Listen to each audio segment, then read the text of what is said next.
Welcome back. Now, Bangladesh's interim government has lifted the ban on the Bangladesh Jamaat-e-Islami, paving the way for its return to active politics. The Sheikh Hasina government had cracked down on the Jamaat for being a terrorist organization and hanged or imprisoned many of its top leaders for war crimes committed during the 1971 Liberation War. The Jamaat was barred from contesting elections in 2013 on the ground that its charter violated Bangladesh's constitution by opposing secularism.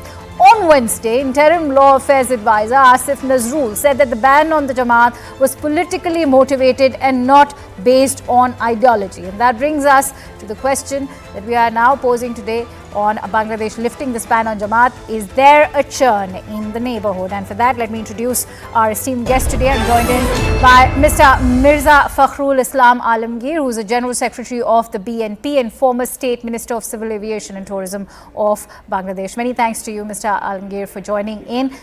First of all, of course, how do you view Bangladesh's interim government's move of lifting this ban on Jamaat, an outfit accused of fomenting unrest and violence during the rioting that Bangladesh has witnessed in the days gone by? Jamaat-e-Islami was a registered political party in our country, and it was banned by the government at the last moment when the student late uprising was at the top of its momentum. So that was not very fair at the time to ban a political party. In fact, the last regime, Hasina's regime, was totally anti-democratic, and it was allowed to eliminate the opposition from the country. And it is the pressure on the students as well as the people for a long 15 years' time. It was unprecedented. So when the uprising was there, naturally, when they had to fly away from Bangladesh, the new government, interim government, then came and they thought that this will be better to cancel the order of banning the order on Jamaat-e-Islami.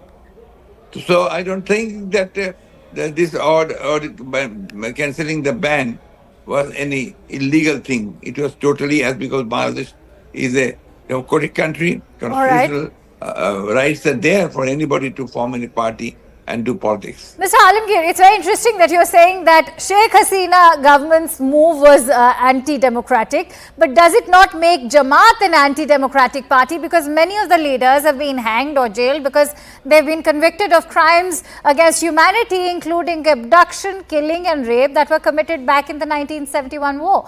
Also, the reason why the party was banned is that it's an Islamic hardliner party. I'd like your thoughts. It was a wrong narrative given to the media by the ruler, that's Awami League. In fact, Awami League didn't ban the party when they came into power, or the ICT verdicts were given against them. It banned the party only when there was a movement against the regime. So it was totally intentional that when the movement was on, they thought that they made Jamaat a scapegoat.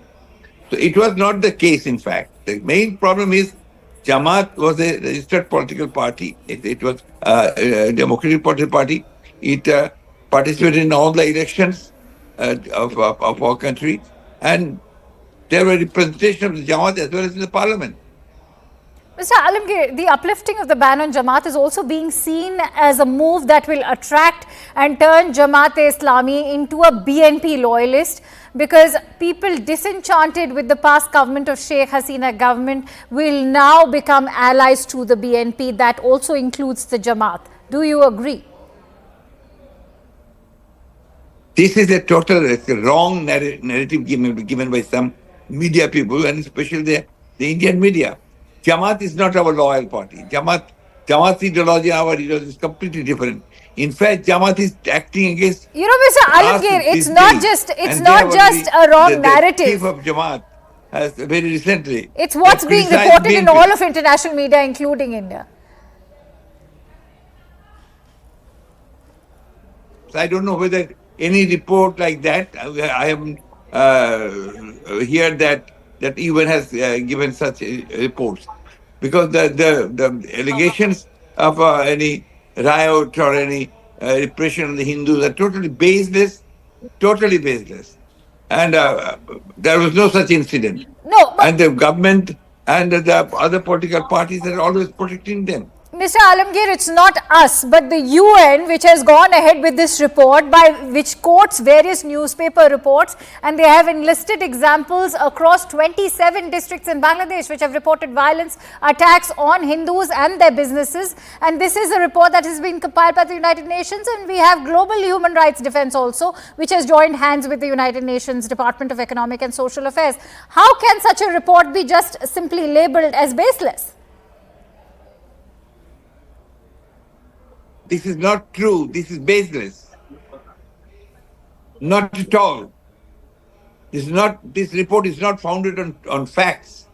Because we are in Bangladesh, we have never heard about any riots between Hindus and Muslims. Yes, there were some political incidents that took place. Those were completely political, not at all communal. So there was no Hindu and Muslim riot in this country. In the recent past, we have never heard about it. But sir, do you agree that there were attacks on Hindu households as well, even if you claim that they were not communal, but do you not agree that there were attacks on the Hindu minorities? Don't agree with that. I have told you categorically that there were some political disturbances, not religious disturbances or communal disturbances. Why do you equate the political disturbances and the communal disturbances? I don't understand. Because it was never any communal problem happened, no riot happened in Bangladesh. But Mr. Alamgir, the popular perception in India is that the India Out campaign in Bangladesh followed soon after the recent general election and is also an attempt by the opposition to further their own political prospects in the nation. Is that true, that there is an India Out campaign which has tasted support from the opposition in Bangladesh? This is most unfortunate. And this is the problem, in fact, regarding the relationship between India and Bangladesh.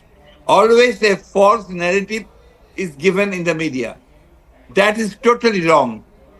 The media in India must understand that the people in Bangladesh, whether they are Hindus or Muslims, they remain as brothers. They are in harmony. And the relationship is always very, very good here. And you must understand that when there is a political unrest or some election happens in our countries like India, Bangladesh, or Pakistan, there are some disturbances between the political parties, but not between communities.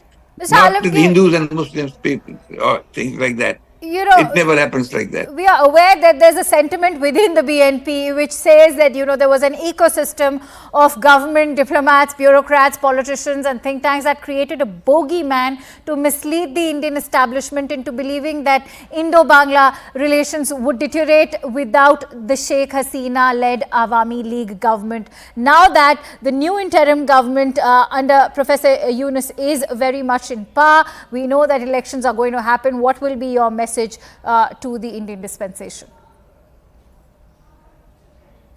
To the Indian government, we would like to send our message that this is fact. And frankly speaking, the Indian government has failed to understand the feeling of the people of Bangladesh. And the narrative is this, that there is very good relationship between the Hindus and the Muslims and all the communities in Bangladesh. It never, riots or something, communal problems never happened. The Indian government authorities must understand that Sheikh Hasina is not liked by the people of this country. She is hated here. And our party is also not liked by the people in general. They were repressors. They don't believe in democracy. They believe in one-party system. And the repression on the opposition here was so immense that thousands of people were killed during the movement. Thousands. And that is a question of identity politics. I'm afraid we'll have to leave it at that. Many thanks to you, Mr. Alamgir, for joining in on Plain Speak and sharing in your precious views with us over here. And with that, let's now open the question if there's a churn in the neighborhood or not. And with that, let me introduce our esteemed guests today. I'm joined in by Mr. Pinakranjan Chakrabarti, who is a former secretary to the Ministry of External Affairs. I'm also joined in by Mr. Salahuddin Shoaib Chaudhry, who is the editor of Blitz, which is a Bangladeshi newspaper. Mr. Chakrabarti, if I could begin with you, you heard what the BNP General Secretary had to say. Can this just be reduced to a mere narrative that's been woven by Indian media or the Indian government? What's appalling is the charge coming in that the Indian government has failed to understand the sentiment of the people of Bangladesh. Well, I heard the Secretary General of the BNP, and they have built a narrative that whatever the attacks on the Hindus have taken place, it's political and not communal. He did not explain why the Hindu population of this part of the world, what is today Bangladesh, has reduced to 8% from what it was in 1947. Okay, I can understand that during the East Pakistan period, there was a concerted, state-driven communal riots to drive away the Hindus, ethnic cleansing. Pakistan did it in the West, but it doesn't explain why it has happened after 71. Now, he says there are no communal riots. I would say there have been small-scale riots, even during the time when the BNP came to power in 2001. I was there, and I know how the BNP cadres attacked Hindus. Now, he will say that was political, it was not communal, because the Hindus are well seen to be, voters and supporters of the Awami League. Now, that is the dilemma. I mean, whether you call it communal or political, he prefers to call it political because he will not admit that it was, and I know what happened then, and then the BNP had to step in and actually ensure that Durga Pujas were held across the country. And you had this strange sight of Jamaat leaders who were part of that government attending these pujas to show to everybody that they are being sort of not being communal, etc. I've seen it with my own eyes. So I am a little skeptical about these narratives because I go by hard facts, what I have seen and observations. So I am not sure whether you can describe this as purely, political. Right. There is always a communal element in it. Let me bring in Salahuddin Shoaib Chaudhry. Mr. Chaudhry, as you rightly heard what Mr. Chakrabarti had to say, he's made a very valid point. What explains the reduction in the Hindu population, A? And if I were to just allude to the recent riots, Mr. Alamgir has completely denied that, saying that those riots had nothing to do with any sort of communal violence. So much so he even went on to deny the fact that Hindus were attacked. Whether or not that had communal dimensions to it, the fact of the matter remains that minorities have borne the brunt of this rioting. Would you agree or not? Thank you very much. First of all, I'd like to fully agree with His Excellency Mr. Pinakranjan Chakrabarti. If you have carefully heard the statement of the BNP Secretary General, first of all, he was trying to whitewash Jamaat-e-Islami's involvement against the war of independence of Bangladesh. And His Excellency Mr. Chakrabarti is aware that during 2001 and 2006, BNP was in a coalition government with Jamaat-e-Islami. And you see, the Secretary General of BNP has also tried to false narrative. But what is false narrative? We are seeing this thing is when BNP was in power, there was also attacks on Hindus. So if we call it a culture of, very kindly, that when Mr. Yunus came to Bangladesh on August, right of freedom of expression to everyone.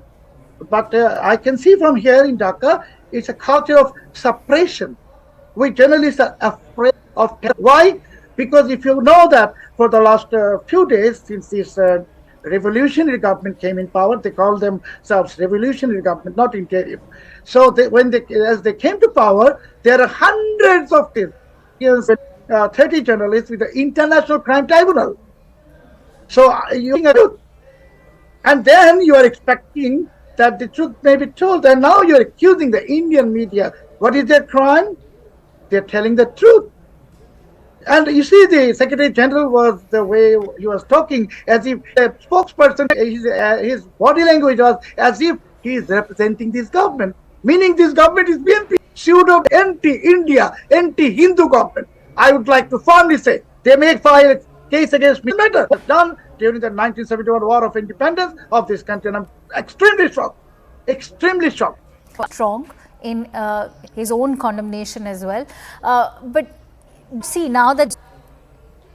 Well, they have been allies. It is quite in the past, clear. because that because from the BNP, the sense that I was given was that ideologically they are very different, and even though they have been allies in the past, currently they do not stand on the same page. But is that also a kind of double speak that's emanating from the BNP? Well, yes, because if you go straight, this was way back after the killing of and the assassination of those who had escaped from Bangladesh were allowed to come back and reform and reorganize Jamaat-e-Islami. They are also democratic. So, as in Pakistan, it happened in Bangladesh that they joined in Bangladesh, and we know their history of genocide against their own people joining Pakistan. I also tell you that in Jamaat-e-Islami's ideology is of course different from that of the BNP, that is ruled by the Sharia. They also believe in Ghazwa-e-Hind. They want, 19th century during British India, believed India has. All right, Mr. Chaudhary, first of all, on that vehement denial coming in from your thoughts on the UN report, which has been doing the rounds. It's been compiled, as we all know, talks about all those Hindu households and businesses which were attacked over 27 districts in Bangladesh. And first of all, is acknowledgement of such kind of violence not of a BNP denying it outrightly? You see, first of all, whether it is United Nations or European Union or whoever, when they're not ready to accept the reality, BNP, when they're not ready to accept the reality, they're denying. And we can fully understand that this government is actually under the quite influence of BNP. And when His Excellency Mr. Chakrabarti said there is an ideological difference between BNP and Jamaat, but BNP and Jamaat is same in one ideology, and that is anti-India. Right. Anti-India. And now, how can this government correct itself from what has happened to Hindu communities in my country? I would like to humbly say that is this government really capable or willing to do something on their own? I can say, as I told you, they call themselves a revolutionary government, and we have listened, we have heard what the Secretary General of BNP said. It seems like they're running the government. All right, so Mr. Chakrabarti, I'd like to give you time to share your closing thoughts. There's a lot of media brouhaha about how there's a bogeyman being created out of the current dispensation in Bangladesh, and how the Indian government should move forward in terms of maintaining that bilateral strength between Dhaka and New Delhi. I'd like your thoughts. Well, the Indian government's policy has always been to work with whichever government is there, with all governments. And whatever happened during Prime Minister Hasina's tenure is not that we were not unwilling to work with her, or we worked with her because it was beneficial for both the countries. All right. What she did internally was not our concern, because we didn't want to poke our nose into what she was doing internally. Problem with, they will say, why are you interfering? All right. This is a mindset problem in Bangladesh. All right, I'm going to have to wrap it with that. Many thanks, Mr. Pinak Ranjan and Shoaib. It was a pleasure having you here on Plain Speak. And with that, it's a quick wrap. Thank you so much for watching. Up next is the Hard Facts with Rahul Shushakar.